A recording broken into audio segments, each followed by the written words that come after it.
Je voulais un tout petit peu continuer sur les témoignages. Comme je l'ai déjà dit, je ne sais pas comment témoigner parce que ça implique tellement souvent une autre personne.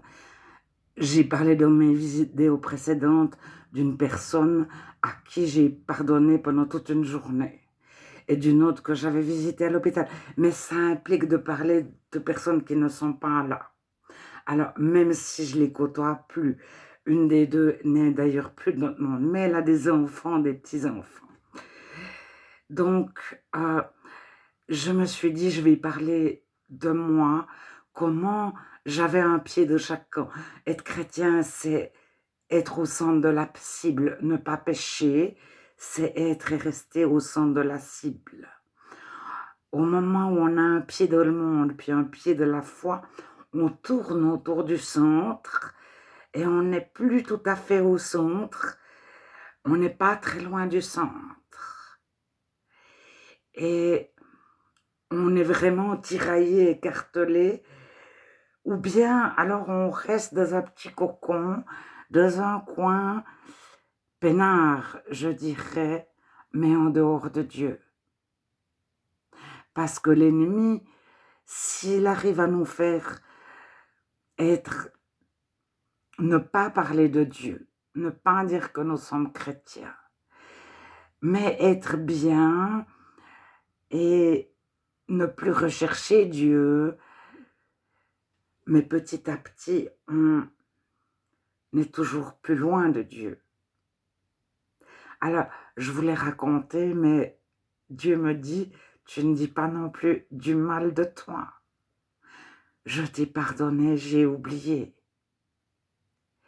Et il a oublié les erreurs, les tiennes, les miennes, celles des autres. C'est-à-dire au moment où on entre en contact avec Dieu, il y a des vidéos sur Internet avec 3 petits godets transparents. Un est tout blanc, l'autre est tout noir. Et une goutte d'encre noire dans l'eau pure blanche et toute l'eau devient noire. Et un peu de sang de Jésus, pof, et l'eau redevient blanche. Bon, c'est des procédés chimiques, c'est ni de l'encre ni du sang, ni de l'eau. Je ne sais pas quels sont les produits exacts. Mais c'est comme ça que l'ennemi fonctionne. Nous sommes purs, purs, purs aux yeux de Dieu et il envoie une toute petite tache d'encre. Mais un doute, es-tu certaine que Dieu a dit? Es-tu certaine que ce verset? Es-tu certaine que ce verset est pour toi aujourd'hui et pas pour toi de 50 ans? Es-tu certaine d'être guérie? Et la petite phrase vient salir toute l'eau. Es-tu certaine d'être sans péché? Es-tu certaine d'être libre? Peut-être que tu es possédée. Es-tu certaine d'être guérie? Tu avais telle maladie, elle est partie comme ça, tu n'as rien compris. Tu as remercié Dieu. Et